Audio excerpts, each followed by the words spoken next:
اللہ الرحمن الرحیم الحمد للہ رب العالمین والصلاۃ والسلام علی رسول اللہ العالمین۔ آج جو ہے نا ہم پڑھیں گے استحساب۔ استحساب، اچھا، استحساب کی جو لغتاً جو معنی ہے اس کو ملازمت کو کہا جاتا ہے۔ تمسک بما کان ثابت، یا کسی چیز سے جڑے رہنا اور کسی سے جدا نہ ہونا، اس کو مصاحبت سے نکلا ہے، اور مصاحبت میں جڑے رہنا، ساتھ رہنا، اکٹھے رہنا، اس کو استحساب کہا جاتا ہے۔ اچھا،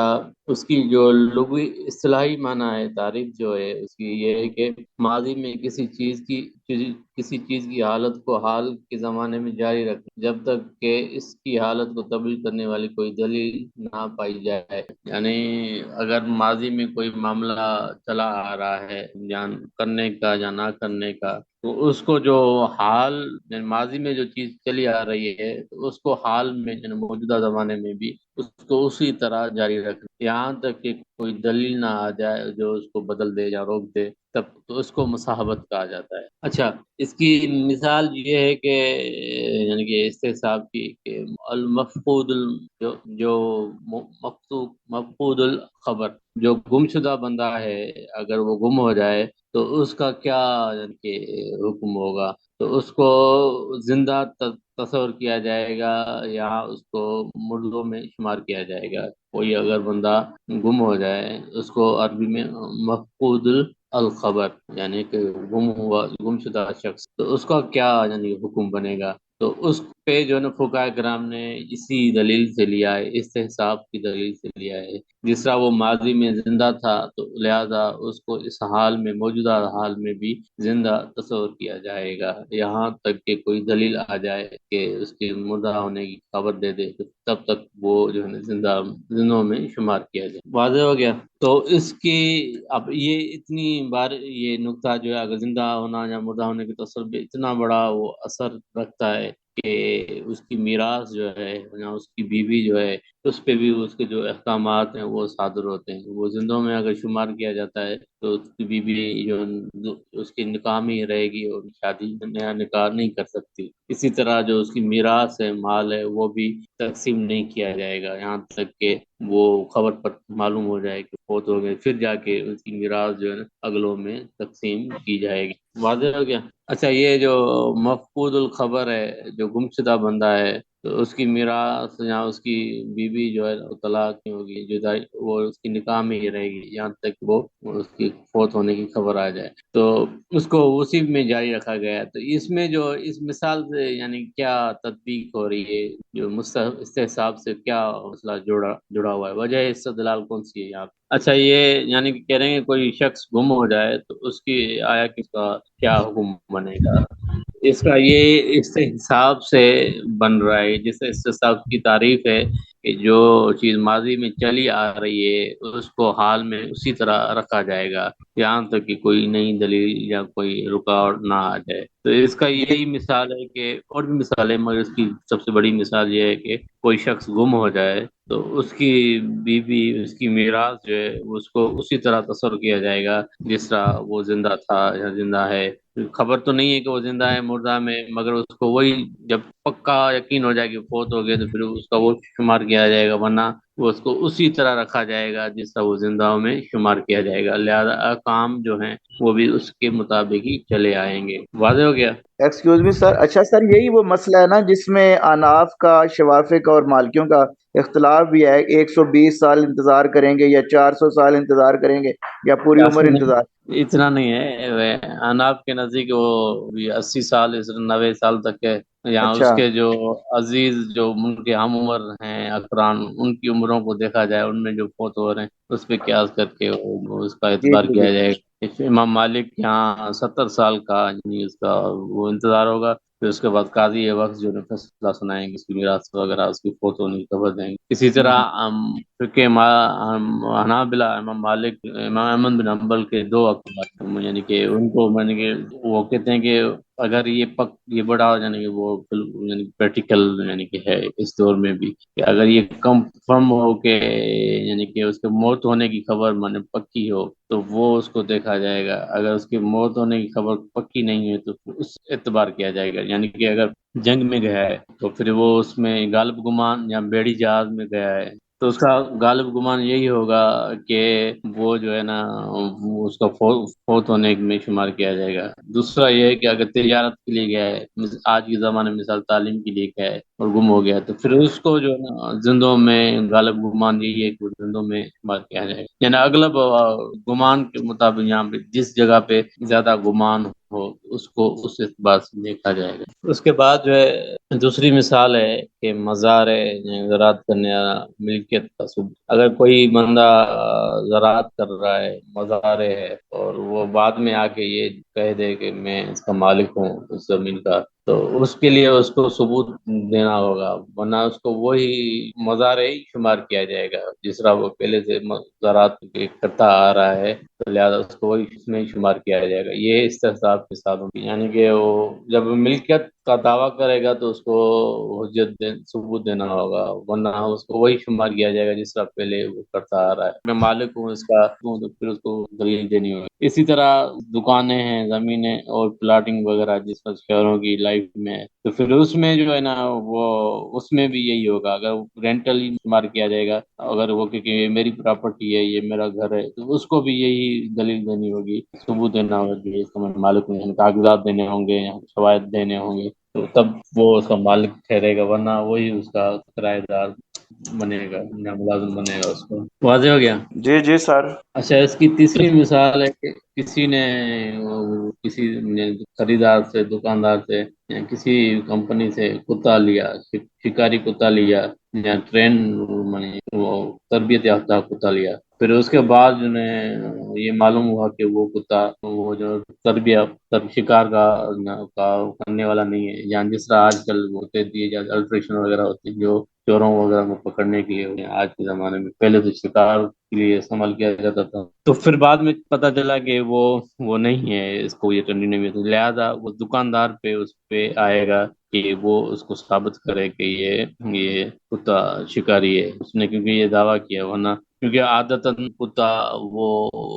جو ہے نا یہ سوراخ لگانا شکار کرنے کا نہیں ہوتا، بلکہ اس کو سکھایا جاتا ہے، لہذا وہ اصل عادت پہ ہی وہ منحصر ہے، تو لہذا دکاندار کو ثابت کرنا ہوگا یا کہ یا اس پہ ہی تاوان آئے گا کہ اس کو وہ کتا تھا، کیونکہ اس نے یہ دعویٰ کیا کہ یہ شکاری ہے۔ واضح ہو گیا؟ اس کے بعد جو ہے چوتھی اس کی مثال ہے کہ شریعت میں دیگر جو مہینے ہیں رمضان کے علاوہ اس میں روزہ نہ رکھنے کا جو ہے وہ صرف واجب جو ہے، فرض جو ہے وہ رمضان کے مہینے کے روزے رکھنا، یہ شرعی دلیل ہے، رمضان یوں ہی آئے اس کے روزے واجب ہو جاتے ہیں، اور دوسرے مہینوں کے بارے میں وہی اعتبار ہوتا ہے کہ وہ اس میں روزے نہیں رکھے جاتے، نفلی نظر وغیرہ بندہ رکھے تو الگ بات ہے، ویسے عمومی وہ فرائض وجوب میں اسی طرح جس طرح شوال کا مہینہ ہے چلا آ رہا ہے 29 30، تو اسی کو اگر یہ وہ بھی اس کو وہی اعتبار کیا جائے گا، وہ شوال چل رہا ہے 29 والا 30 والا، یہاں تک کہ نئی دلیل آ جائے، یعنی کہ نیا چاند نظر آ گیا رمضان، تب جا کے وہ رمضان میں شامل شمار کیا جائے، اور استحزاباً یہی ہے استحساب مثال میں جو چلا آ رہا ہے، جو شوال چلا آ رہا ہے، تاریخی چل رہی ہیں، لہذا اس کو شوال میں اعتبار کیا جائے گا 29 30 والے دن کو، جب تک کہ نئی دلیل نہ آ جائے، یعنی کہ نیا چاند نہ آ۔ اسی طرح رمضان ہے، رمضان کے 29 یا 30 دن ہے، اگر 29 30ویں رات کو چاند نظر نہیں آیا تو اس کو وہی اعتبار کیا جائے گا، رمضان والا اعتبار کیا جائے گا، شعبان کا اعتبار نہیں کیا جائے گا، یعنی کہ یہ دونوں استحساب کی دلیلوں میں سے دلیل ہے۔ واضح ہو گیا؟ اچھا، اس کے بعد جو ہے ہم جو استحساب کی جو حجیت ہے، استحساب کی حجیت کے بارے میں پڑھیں گے، تو ان میں دو اقوال ہیں، استحساب حجیت کے لیے دو اقوال ہیں، ایک ہے اس کو مطلق حجت مانتے ہیں، اور دوسرا جو ہے نا اس کو کس شرائط کے ساتھ اس کو حجت مانتے ہیں۔ اچھا، جو حجت مانتے ہیں ان پہلا قول جو ہے امام مالک ہے، امام شافعی ہے، بن حنبل ہے، اور دیگر علماء کرام ہیں یا ظاہریہ، وہ اس کو مطلق جو ہے نا دلیل مانتے ہیں، اور اس کو استحساب کا اصول احکام میں اس بات اور نفی میں دونوں میں موجود اور معدوم عقلی شرعی دلائل میں عام امور میں اس کو حجت مانتے ہیں، یعنی کہ جو اصول احکام کے اصول ہیں اس میں کسی کے کرنے کے یا نہ کرنے کے اس بات اور نفی میں یا کسی کے وجود ہونے میں نہ ہونے میں استصحاب کو جو نا کلی طور پہ مطلق سے سب دلیل واضح ہو گیا۔ شرط یہ لگاتے ہیں کہ جب تک جو ہے نا کوئی تبدیل کرنے والی مخالف دلیل نہ آ جائے تب تک وہ جو ہے اس سے استفادہ استدلال لیا جا استصحاب سے استدلال لیا جا سکتا ہے۔ واضح ہو گیا۔ استصحاب کی حجیت کی دوسرا جو ہے جو احناف کا ہے، وہ استصحاب کو حجت تو مانتے ہیں مگر ان کا جو دائرہ کار ہے کہ امر کا دائرہ کار جو اس کو محدود کرتے ہیں۔ ان کی رائے میں ہے کہ استصحاب نفی اور عذر میں تو حجت ہے، نفی میں اور عذر میں تو حجت ہے، لیکن اس بات اور استحقاق میں حجت نہیں۔ یعنی جس طرح جمہور علماء کا میں نے پہلے قول بتایا کہ وہ اس میں اصول میں بھی، اصول احکام میں، اس بات میں، نفی میں اور موجود میں، عدم موجود میں، شرعی حکم جو ہے عام امور میں جو ہے اس کو حجت مانتے، مگر احناف جو ہے استصحاب سے تو جو لیتے ہیں وہ صرف جو ہے نفی میں اور عذر میں لیتے ہیں، اس بات کے لیے یا استحقاق کے لیے اس کو حجت نہیں مانتے۔ اچھا، یہ استصحاب نفی یا عذر میں یعنی کوئی معاملہ ہے تو اس میں جو ہے نا اس کی نفی تو ہو سکتی ہے کہ معاملے میں، تو اس میں تو اس کو مانا جائے گا استصحاب، یا کوئی عذر آ گیا تب بھی مانا جائے گا، مگر کوئی نیا حکم ثابت کرنے کے لیے یا اس کا حق دینے کے لیے اس پہ استصحاب کا یعنی کہ وہ امر جاری نہیں ہوگا۔ یعنی کہ ایک چیز جو ہے مثال طور پر کوئی بندہ یہ کہہ دے کہ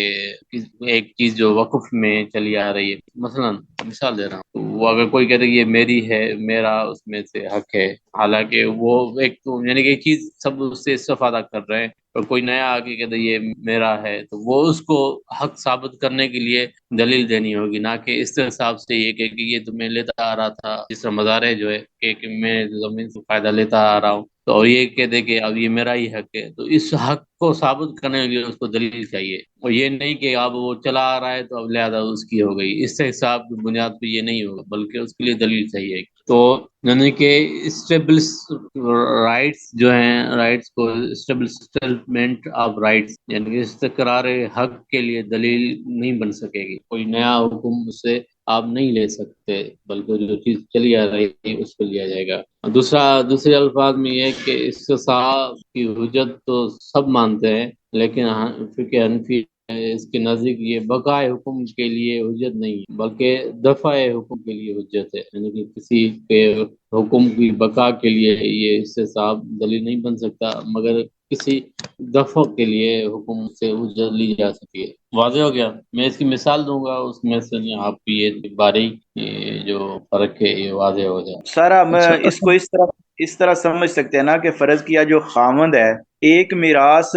ڈائریکٹ عورت کو بیوی کو ملنی ہے خامند کی طرف سے، اور جی جی ایک میراث وہ ہے وہ خامند کے باپ کے فوت ہونے کے بعد خامند کو ملنی ہے، پھر جا کے بیوی کو ملنی ہے۔ تو جو ہاں پہلی بات جو جی ڈائریکٹ جی ملنی ہے وہ ٹھیک ہوگی، لیکن جو انڈائریکٹ ملنی ہے وہ ٹھیک نہیں ہوگی۔ جی جی، میں نے جس سے آپ نے بتایا نا تبھی میں نے یہ سوال کیا تاکہ آپ کو واضح ہو جائے کہ فقہ حنفی میں دائرہ مخصوص ہے، اس کا محدود ہے استصحاب کا، یعنی کہ ٹھیک ہے نفی کے لیے یہ عذر بھی ہے کہ بندہ گم ہو گیا، یہ ایک عذر ہے، اور نفی ہے کہ اس کا جو ہے حق جو ہے نا کسی اور طرف نہیں جائے گا جب تک وہ اس کے لیے دلیل نہ مل جائے، اس بات کے لیے یا حق کی نیا استحقاق کے لیے جو نیا حق ہوگا وہ ثابت نہیں ہوگا اس کا اس بیوی پہ، تو مگر جو ہے اس کے بعد جو یعنی اس کی ملکیت پہلے اس نے کمائی ہے یا دکان ہے یا جاب ہے، اس کے پینشن وغیرہ آ رہی ہے وغیرہ، تو وہ اس سے بیوی تو لے سکتی ہے، مگر جو ہے اگر اس کے جانے کے بعد یعنی کہ نیا حق آ رہا ہے کہ نئی پراپرٹی آ رہی ہے، باپ کے ذریعے سے آ رہی ہے، بھائیوں کے ذریعے، کسی بھی اور صاحب کے ذریعے اس کا حق بن رہا ہے،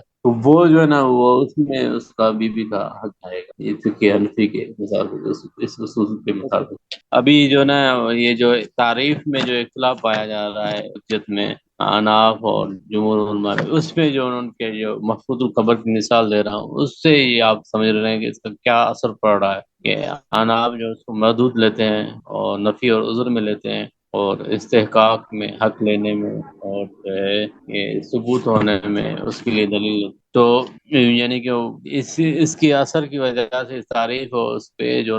کا اکرام مفت اقوال ہے. تو اس میں سب سے زیادہ جو مجھے قابل، یعنی اس دور کے سب سے زیادہ قابل عمل نظر آتا ہے وہ انابلہ کا ہے. انابلہ کے یہاں مفضول خبر جو گم شدہ شخص ہے اس کی دو صورتوں میں منقسم کیا ہے. ان میں ایک قسم یہ ہے پہلی کہ جس کا خلاق ہونا غالب ہو، یعنی کہ کوئی شخص بحری جہاز میں گیا، بحری جہاز میں ٹوٹ جائے اور اس میں مسافر جو ہے نا غرق ہو جائیں، تو اس حالت میں جو ہے 4 سال تک اس کا انتظار کیا جائے گا. اس کے بعد میں اس کا مال جو ہے اس کا ورثہ میں تقسیم کیا جائے گا. واضح ہو گیا. اچھا، دوسری صورت جو ہے حنابلہ کے یہاں ہے کہ جس کا ہلاک ہونا غالب نہ ہو. جس طرح کوئی بندہ تجارت کے لیے گیا ہے یا آج کے دور میں جس طرح تعلیم کے لیے کسی ملک گیا ہے، تو اس شخص میں اس کا، یعنی کہ اس کا اتنا عرصہ اس کے لیے، یعنی کہ وہ زندوں میں شمار کیا جائے گا اور اس کا مال جو ہے وہ تقسیم نہیں کیا جائے گا. کیا سر کرے گی؟ اس میں ایک اور چیز بھی ہو سکتی ہے نا، جو تقی امینی صاحب کی کتاب ہے احکام شرعیہ کے استنباط میں حالات و زمانہ کی رعایت، اگر اس کو بھی ساتھ دیکھا جائے، اس کو بھی اسٹڈی کر لیا جائے، تو یہ چیزیں کافی ہمارے لیے کلیئر ہو سکتی ہیں. اور واقعی ایسا بالکل. مسئلہ ہے کہ جو لوگ لاپتہ ہو رہے ہیں وہ کئی سالوں سے ان کا پتہ نہیں چل رہا. اچھا، یہ جو آج کا جدید جو مسئلہ ہے، پرانے زمانے میں بھی ہوتا ہوگا کہ مسنگ پرسن جو گم ہو جاتے ہیں، جی جی جبرن جی کسی کو ہو جاتے ہیں، تو یہ بھی تو معاملہ ہے اس طرح ہے کہ اس کے بارے میں خبر نہیں ہے یا خبر عام لوگوں تک پہنچائی نہیں جاتی، تو اس کا بھی تو یہ چیزیں دیکھی جائیں گی حالانکہ وہ زندہ ہے یا مردہ میں ہے. تو یہ احتیاط یہی ہے کہ اس کو زندوں میں شمار کیا جائے گا. اس سے صاحب یہی ہے جب قرائن مل جائیں، ثبوت مل جائیں، تب جا کے جو ہے نا وہ چیزیں اس کا حکم وہ صادر ہوگا. اور اس طرح اگر گم ہو جائے، اس کی محض گم ہونے کی وجہ سے یا خود انسان گم ہو جائے، جیسا قرض دار ہوتے ہیں ہمارے ہاں یہ بھی ہوتا ہے کہ جو قرض میں ڈوب جاتے ہیں تو وہ اپنے آپ کو کسی ایسے علاقے میں یا ملک میں چلے جاتے ہیں، لوگوں سے کٹ جاتے ہیں، تو پتہ ہی نہیں ہوتا کہ کہاں. اس طرح بندہ خود ہی گم ہو جائے تو یہاں جبرن کسی کوئی گم کر دے، تو یہ سارے معاملات ہوتے ہیں. اس میں ٹیکنالوجی بھی، یعنی کہ اس کے لیے بھی مسئلہ ہے. اچھا، اس کے بعد جو ہے قرآن مجید سے، سنت سے، اجماع سے اور عقل سے، یعنی استصحاب کی جو ہے نا دلیل کیا بنتی ہے، حجت کیا بنتی ہے. تو قرآن مجید میں ہے قُلْ لَا أَجِدُ فِي مَا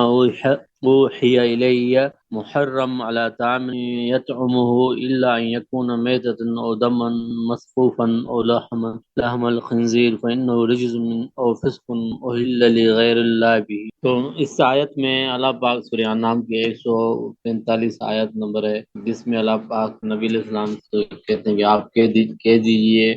کہ قل لا اجد فیما اوحی الی، آپ کہہ دیجئے میں نہیں پاتا جو مجھ پہ وحی کی گئی ہے محرم حرام چیزوں، اللہ طعام یا طعام جو چیز کھانے والی چیزوں میں کوئی حرام چیز کہی گئی ہے، سوائے اس کے الا ان یکون میتۃ، سوائے اس کے جو مردار ہے، دمن مسفوحا بہتا ہوا خون ہے، اور لحم الخنزیر، خنزیر کا گوشت ہے، فإنه رجس، وہ ناپاک چیزیں ہیں، اور فسق ہے، اہل لغیر اللہ، جو اللہ کے بغیر کسی، یعنی کہ اس کو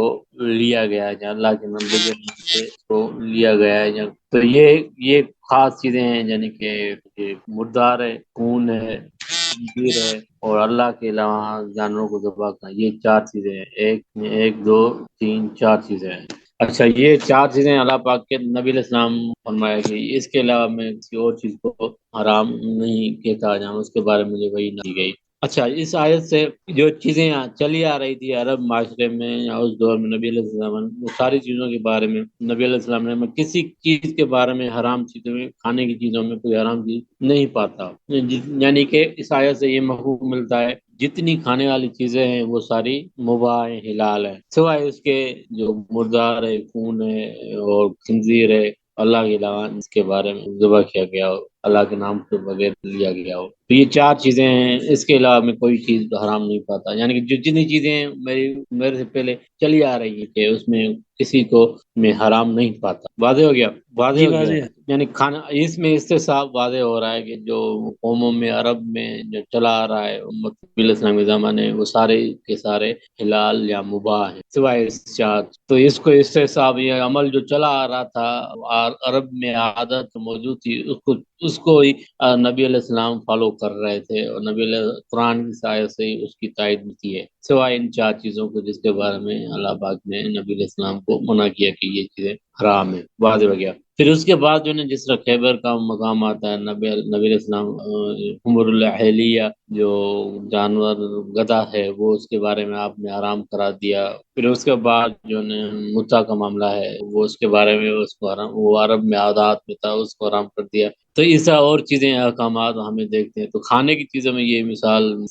یہ ملتی ہے کہ جو چیزیں وہ چلی آ رہی تھی اس کو نبی علیہ السلام جو مصحف استحصاب تھی جو زمانے سے لوگ لے رہے تھے وہی کو اسی طرح لیا سوائے ان چار چیزوں کے. اس کے بعد کوئی نیا حکم آیا، نئی دلیل آئی، ثبوت آیا، جیسا گدھے کے حرام کرنے کے بارے میں آیا، تو وہ یہاں سبا جو میں نے آپ کو پہلے بھی پڑھایا تھا، جو درندے جانور ہیں اور جو چونچوں سے پنجوں سے کھاتے ہیں پرندے وہ حرام ہے. تو یہ ایسے ایسے نئے نئے حکم آئے تو اس سے حرمت واضح ہوتی گئی. لہذا یہ جو چون عرف عام میں جو چیزیں چلی آ رہی اس سے حساب وہ اس کو اسی عادت کے مطابق اس کو اس طرح عمل کیا گیا. اچھا، اس کے بعد دوسری یعنی کہ دلیل ہے کہ حدیث پاک سے لا ينفت اولا ینصرف حتی یسمع صوتا او یجد ریحا، کہ آپ نماز میں آپ نہ انصراف کرے، نماز کو نہ توڑیے جب تک کہ آپ آواز سنیں یا بو سنیں، تب تک آپ کا روزہ وضو ہے وہ قائم رہے گا، نماز قائم رہے گی. تو اس حدیث میں آپ نے اس سے صاحب کی مثال سے ملتی ہے کہ ایک بندے نے وضو کیا، طہارت کی، اس کے بعد اس نے نماز پڑھی، اس کے بعد اس کو شک پیدا ہو گیا، پیٹ میں گڑبڑ ہوئی ہے. تو اب اس کا کیا حکم ہوگا کہ اس گڑبڑ کی وجہ سے اس کا وضو ٹوٹ گیا، نماز کنٹینیو کرنی چاہیے کہ نہیں کرنی چاہیے؟ تو اس پہ یہ استصحاب یہی عمل مل رہا ہے کہ آپ جس طرح آپ طہارت کا اعتبار کیا جائے، جس طرح طہارت آپ جب داخل ہو طہارت میں جو وضو کیا تھا، لہذا اس کا اعتبار کیا جائے گا. اس سے صاحب یہ کہ اسی کی بنیاد پہ آپ نماز کو کنٹینیو کریں گے، سوائے اس کے جب تک کہ آواز سنے یا بو سنیں تب تک جو ہے وہ جو ہے وضو آپ کا نماز قائم رہے گی. تو واضح ہو گیا اس حدیث سے بھی، مثال سے بھی آپ جی سر. یعنی آدمی نے وضو کیا تھا، استصحاب یہ ہے کہ پہلی حالت میں برقرار ہے، نواقض وضو میں سے کوئی چیز نہیں پائے گی، تو یہ استصحاب کا استنباط ہے حدیث کی روشنی جی میں۔ ہاں. جب اگر آواز گڑبڑ ہوئی تو اس پہ بھی نہیں ٹوٹے، صرف دو شرطیں ہیں وضو ٹوٹنے کی، جب آواز آ جائے یا بوسیں گے، تو اس کے اگر وہ آ جائے تو وہ وضو ٹوٹ جائے گا. ورنہ اس کے علاوہ فقہ حناب میں خون کے بارے میں، نواقض وضو کے بارے میں مسئلے ہیں، آپ پڑھے. تو مگر یہ نماز میں جو ہے یہ اس کے بارے میں حدیث میں واضح ہے کہ وہ اس کا نماز کو کنٹینیو رکھے گا، تو نماز سے انصراف نہیں کرے گا. اچھا، اس پہ فقہائے کرام کا اجماع ہے کہ اگر انسان کو طہارت میں ابتدا میں ہی شک پیدا ہو جائے تو پھر جو اس کی نماز وہ جائز نہیں ہے. یعنی کہ دوران نماز جو ہے شک پیدا ہو جائے کہ میری طہارت ہے کہ نہیں ہے، تو اس وقت یہ حدیث کا عمل ہے کہ آپ جب تک آواز ہوگی تب تک وہ نماز صحیح ہوگی، وضو طہارت ہوگا. مگر فقہاء کرام کہتے ہیں کہ اگر شروع میں ہی شک ہو جائے جس طرح بندے نے طہارت کی، تو اس وقت سب کا اجماع ہے کہ اس کا نماز اس سے نہیں ہوگی بلکہ نیا وضو. واضح ہو گیا؟ اچھا، دوسری عقل سے دلیل جو ہے استحساب کی کہ شریعت میں جتنے بھی احکامات عہد نبوی میں ثابت تھے وہ ہمارے حق میں بھی وہ ثابت ہیں، ہم اس کے مکلف اور پابند ہیں. جس طرح نبی علیہ السلام کے زمانے میں جو احکامات جو نازل ہوئے اس پہ عمل کیا گیا، وہ سارے کے سارے ہم پہ بھی اسی طرح فرض ہے جیسے نبی علیہ السلام کے زمانے میں فرض تھے. تو یہ ہمارے لیے جو شریعت ہے وہ ایک استصحابی عمل بھی ہے، ایک اس کی صورت بھی کہ ایک 1400 صدیاں گزر گئی کی وہ عمل جو چلا آ رہا ہے، مسلسل چلا آ رہا ہے، قیامت تک چلے گا. تو یہ ہمارے شریعت کا آنا، اس پہ عمل کرنا، ہمیں ایک صورت جو ہے نا ہمیں احتسابی عمل سے بھی ہے. اسی طرح جیسے نبی علیہ السلام کے زمانے میں فرض تھی، صحابہ کے زمانے میں تھی، خلفائے راشدین، تابعین کے زمانے میں، ہمارے سے پہلے لوگوں میں، اسی طرح ہمارے لیے، ہمارے بعد والوں کی طرح اس کا مکلف اور پابند. واضح ہو گیا. اچھا، استصحاب کی جو اقسام ہے، یہ ہمارا آخری ٹاپک ہے. یہ استصحاب کی جو ہے نا مختلف، یعنی اس میں ایک ہے کہ استصحاب اباحت کیا ہے، دوسرا استصحاب برات الاصلیہ، پھر اس کے بعد استصحاب الوصف، چوتھا ہے استصحاب حکم العام، پانچواں ہے استصحاب حکم الاجماع، چھٹا ہے کہ استصحاب مقلوب استصحاب. ہم ایک ایک کو بیان اور مثال سمجھائیں گے. اچھا، اباحت کی یعنی کہ مباح سے نکلا ہے، تو یعنی کہ یہ فقہی قاعدہ ہے، الاصل فی الاشیاء اباحہ، یعنی چیزوں کی جو اصل میں جو چیزوں کی ہے وہ مباح ہے، جب تک کہ کوئی دلیل نہ آ جائے تب تک وہ جو ہے وہ مباح ہے. تو یہ جو قاعدہ ہے، فقہی قاعدہ ہے، الاصل فی الاشیاء اباحہ، یہ اسی استصحاب کی یعنی کہ روشنی سے قاعدہ بنایا گیا ہے. اصل میں ساری چیزیں یعنی کہ حلال ہے، سوائے اس کے مباح ہیں، سوائے اس کے جس کے بارے میں آؤ. تو یہ قاعدہ جو لیا گیا ہے، یہ قرآن کی بہت سی آیات سے لیا گیا ہے. جس طرح هو الذی خلق لکم ما فی الارض جميعا، وہی ہے جس نے آپ کے لیے زمین میں سے یعنی کہ آپ کے لیے پیدا کی چیزیں، سب چیزیں آپ کے لیے پیدا کی. ما فی الارض جميعا، جو کچھ زمین میں آپ کے لیے اللہ پاک نے پیدا کیا ہے. تو اس سے جمی سارے کی ساری چیزیں ہمارے لیے پیدا کی، یعنی ہمارے استفادے کے لیے پیدا کی گئی ہیں، لہٰذا یہ ساری ہمارے فائدے کے لیے ہم اسے استفادہ کر سکتے ہیں. اور دوسرا اس آیت سے ہے کہ قل من حرم زینت اللہ التی اخرج لعبادہ وطیبات من الرزق، کون ہے، آپ کہہ دیجیے کون ہے جو اللہ کی جو زینت چیزیں اس کو حرام قرار دیتا ہے، جو اللہ پاک نے اپنے بندوں کے لیے طیبات رزق جو ہے پاک رزق اللہ پاک نے بنایا ہے. تو اس آیت سے بھی واضح ہوتا ہے کہ جتنی بھی چیزیں اللہ پاک نے نکالی ہیں، دی ہیں، یہ اللہ پاک طیبات جو رزق ہے انسانوں کی پاک ہے. اچھا، اسی طرح حدیث پاک میں کہ ان اعظم المسلمین فی المسلمین، مسلمانوں میں جرمن سب سے زیادہ مجرم وہ شخص ہے، من سال عن امر لم یحرم فحرم علی الناس من مسلتی، کہ اس نے کوئی سوال کر دیا کسی مسئلے کے بارے میں، وہ اس سے پہلے حرام نہیں تھی، مگر اس کے سوال کرنے کی وجہ سے انسانوں پہ وہ چیز حرام کی گئی. تو یہ سب سے بڑا جرم ہے کہ کوئی ایسا سوال کر دے اس سے پہلے وہ چیز جو ہے حرام نہیں تھی، مگر اس کی سوال کرنے کی وجہ سے لوگوں پہ وہ حرام کر دی گئی. تو اس حدیث سے بھی واضح ہوتا ہے کہ یعنی کہ مباح، اصل میں ساری چیزیں مباح ہیں، مگر جب اللہ کوئی سوال کر دے گا اور اس کو قادہ بھی نہیں تھا سوال کرنے، اس کی وجہ سے وہ حرام ہو گئی، تو لہذا وہ بڑا جرم وار شخص ہے. تو یہ سے بھی واضح ہوتا ہے کہ اصل میں ساری چیزیں جو ہیں مباح ہیں، جہاں تک کہ کوئی دلیل نہ، یا اللہ پاک خود دے دے یا رسول اللہ خود دے دیں، تو وہ یعنی کہ وہ اس کا یعنی کہ وہ دلیل ہے. اور بعد میں کوئی خامخواہ سوال کر دے تو اس پہ نبی علیہ السلام نے فرمایا کہ وہ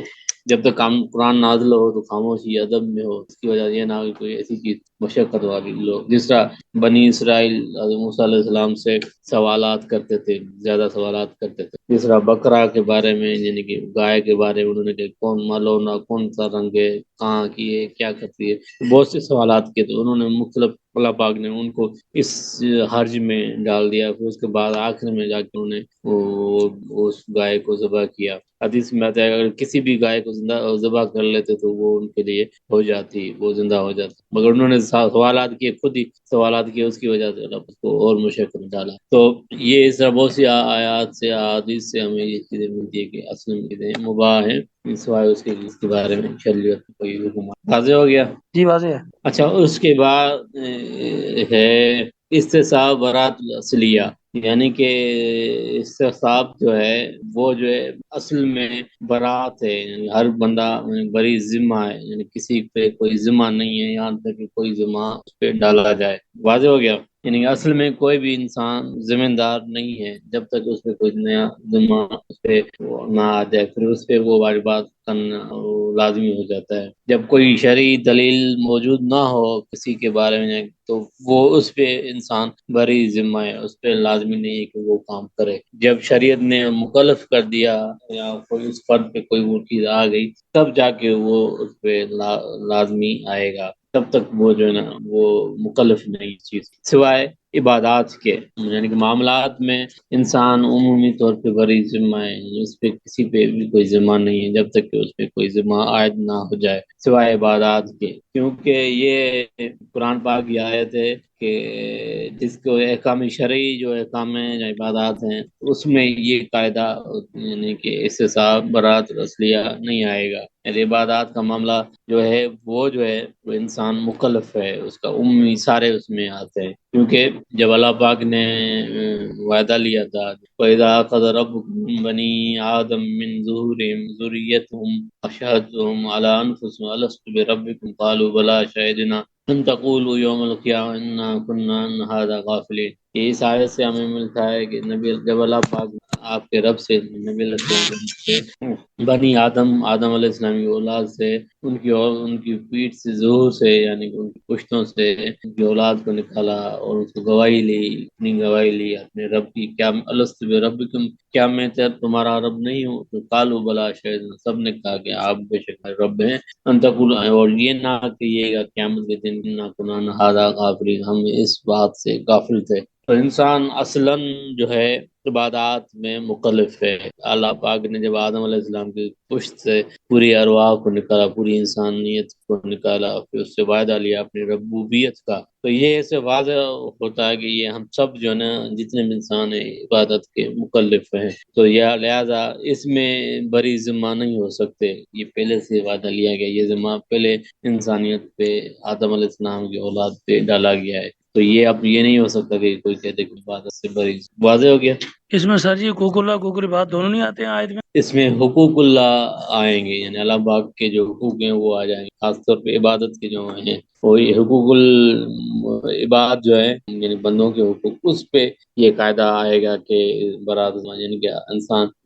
اصلا مکلف نہیں ہے، یعنی بری ذمہ ہے جب تک اس کوئی ذمہ داری نہیں ہے، یعنی کہ آپ اگر آپ کا کوئی بھائی نہیں ہے تب تک آپ اکیلے ہیں، لہذا نہیں آپ بھائی کا رول ادا کرنے کے مکلف نہیں، جب بھائی آ گیا یا بہن آ گئی پھر جا کے آپ کو اس چیز کے مکمل کی ذمہ داریاں بن، اسی طرح آپ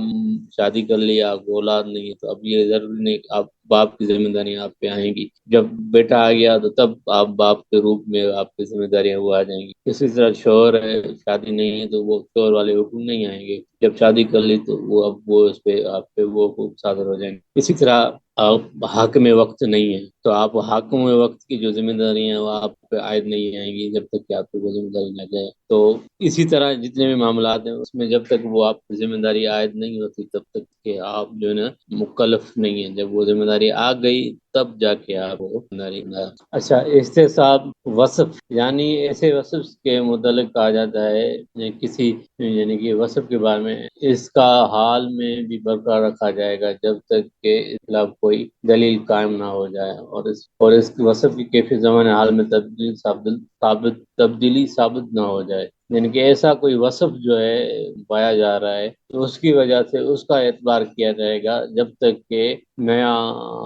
وصف نہ آ جائے، تب تک وہی اعتبار ہوگا جو پہلے سے آ رہا ہے۔ اس کی مثالوں میں سے ایک یہ ہے کہ کسی کی ملکیت ہے وہ ملکیت ہی اس کی ہوگی جب تک کہ یعنی کوئی بے کر دے، یعنی بیچ دے یا ہبا دے دے یعنی کہ تحفہ کر دے، تب تک اس سے پہلے جو ہے وہ اس کی جو ہے وصف جو ہے کوئی یعنی کہ ایک ملکیت ہے، پراپرٹی ہے، کوئی سامان ہے، وہ اس کی ملکیت ہی سمجھایا جائے گا اگر وہ اس میں یعنی جس ماضی میں وہ اس کی پراپرٹی ہے یعنی اس کا مالک ہے، تو اسی طرح وہ حال بھی وہی ہوگا جب وہ اگر وہ اس نے بیچ دی یا ہبا کی تحفہ دے دیا کسی کو، تو پھر اس کے بعد اس کی ملکیت سے نکل کے اور وصف میں چلی جائے گی، یہ پہلی والی وصف پہ ہی اس کا اعتبار ہوگا، وہ اس مالک ہوگا، جب وہ ثابت ہو گیا تو اس نے ہبا کر دی، بے کر دی، وقف کر دی، تو اس سے پہلے وہ اس کی اسی وصف سے ہوگا، اسی وصف یعنی مالک ہوگا ملکیت، اس سے بعد اگر کوئی دلیل آ جاتی ہے تو پھر وہ بعد اس کا وہ اعتبار کیا جائے گا۔ اچھا اسی طرح نکاح ہے، شادی، عورت جو منکوحہ عورت جو اپنے شوہر کے لیے، اس کے لیے اس وقت تک حلال ہے جب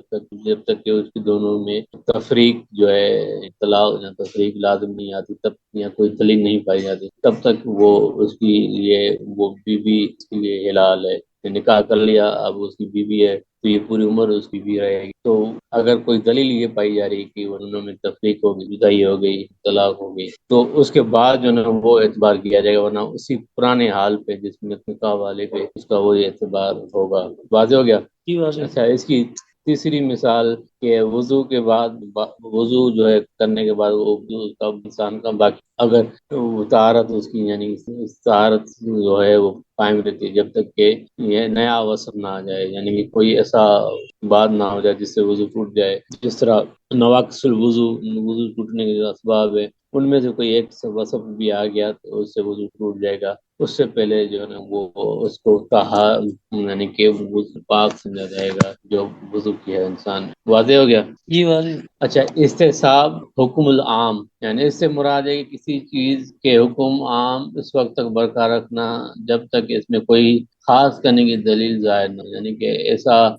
حکم عام ہے تو وہ اس کو اسی طرح برقرار رکھا جائے گا جب تک کہ کوئی خاص حکم کو خاص کرنے کے لیے کوئی دلیل نہ آ جائے، وجہ تخصیص میں کوئی سبب ایسا نہ آ جائے، یعنی کہ موجودگی نہیں ہے کہ یعنی کسی خاص کے لیے، تب تک وہ حکم عام ہی کا اعتبار کیا جائے گا، اس سے کوئی اصطلاح یا تخصیص نہیں کی جائے گی جب تک کہ کوئی دلیل نہ لے۔ یعنی کہ اس کا مطلب یہ ہے کہ نص شرعی سے ماخوذ حکم کو اس وقت تک جاری سمجھا جائے گا جب تک کہ کوئی دوسری نص حکم کا منسوخ ہونا ثابت نہ کر دے۔ یعنی کہ ایک حکم جو ہے نا عمومی اللہ پاک نے، اللہ کے حبیب نے دے دیا تو وہ عام ہی حکم ہوگا، اس کے بعد جو ہے نا اس کو خاص نہیں کیا جائے گا، تخصیص نہیں کی جائے گی، یہاں تک کہ کوئی اور حکم نبی علیہ السلام نے یا اللہ نے دے دیا تو وہ اس کا حکم آ جائے گا، پھر وہ منسوخ ہو جائے گا یا تخصیص ہو جائے گی، اس سے پہلے حکم عام ہی تصور یعنی شمار کیا جائے گا۔ واضح ہو گیا؟ اس کی مثال کوئی نہیں ہے؟ مثال اس کی اس طرح ہے کہ اگر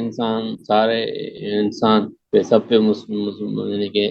نماز فرض ہے، اب وہ اس پہ اگر یہ عام حکم ہے یہ سب پہ مسلمان عاقل بالغ مسلمان عورت مرد پہ فرض ہے، اگر کوئی بیمار ہو گیا، سفر میں گیا، تو اس وقت یہ حکم ہے کہ وہ جو ہے نا قصر کرے گا، یعنی کہ سفر میں ہوگا تو قصر کرے گا، اگر بیمار ہے تو قضا کرے گا، اگر نماز ادا نہیں کر پا رہا یا نیند میں یا مفہوم عقل فوت ہو گئی ہے تو اس وقت تک جو ہے نا اس کے بعد اس پہ نماز لاگو ہو جائے گی۔ تو حکم عام یہ ہے کہ سب پہ فرض ہے، مگر یہ خاص خاص شرائط جب یہ حالات آ جائیں گے اس وقت جو ہے نا وہ حکم نماز کا ہوگا، جس طرح صلاۃ خوف ہے، بارش کی حالت میں نماز پڑھنے کا جو حکم، گھر میں پڑھنے کا حکم ہے، فتنے کے دوران نماز پڑھنے کا جو حکم ہے، کی حالات میں نماز پڑھنے کا جو حکم ہے، یہ خاص خاص حالات میں ہے، اس وقت ہو گیا، کلیئر ہو گیا۔ اس کے بعد ہے استصحاب حکم اجماع، اس سے مراد یہ ہے کہ کسی مسئلے میں فقہاء کرام کا اختلاف کے موقع پہ اجماع ثابت باقی رکھا جائے گا، یعنی کہ اگر کسی مسئلے میں حکم اجماع منعقد ہو گیا ہے تو اس کے بعد جو ہے نا اس پہ کوئی ایسی صفت تبدیلی واقع نہیں ہوئی تب تک وہی اس کا حکم ہوگا، جب اگر ایسی کوئی تبدیل پائی جا رہی ہے تو پھر وہ اجماع سے ہٹ کے اس پہ عمل کیا جائے گا۔ اس کی مثال یعنی کہ اجماع میں ایک چیز مختصر الفاظ میں کہ کسی مسئلے میں فقہاء کرام کا اجماع ہے تو اس کو اسی اعتبار سے لیا جائے گا جس کا چلا آ رہا ہے۔ ہاں، اگر کوئی ایسی تبدیلی آ گئی اس کے بعد، اجماع ہونے کے بعد، تو پھر اس کا اعتبار کیا جائے گا، ورنہ جو ہے اجماع ہی پہ جو ہے اتفاق کیا جائے گا۔ اس کی مثال اگر پانی نہ ملنے پہ تیمم کرنے نماز پڑھنے کا، اس کا مسئلہ یعنی سب سے زیادہ یعنی کہ ہے ڈیٹیل میں بھی ہے کہ اگر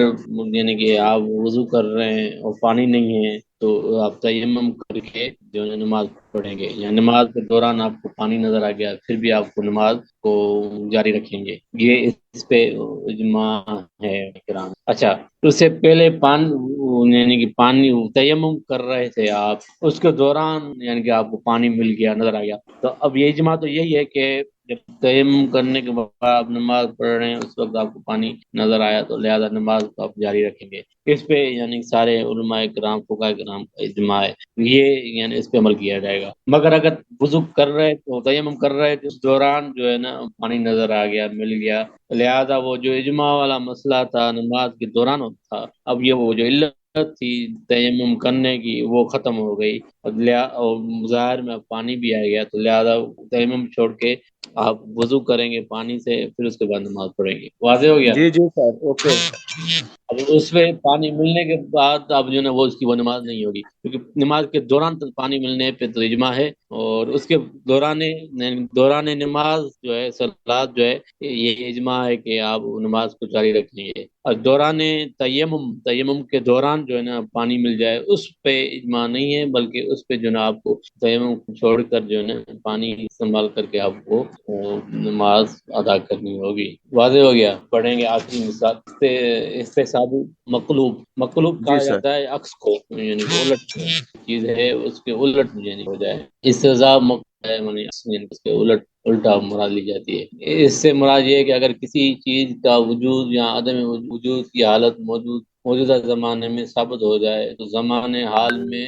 میں اس حالت کے ثبوت کو زمانے ماضی میں بھی اس چیز کو ویسی حالت میں دلیل بنا دیا جائے گا. اس سے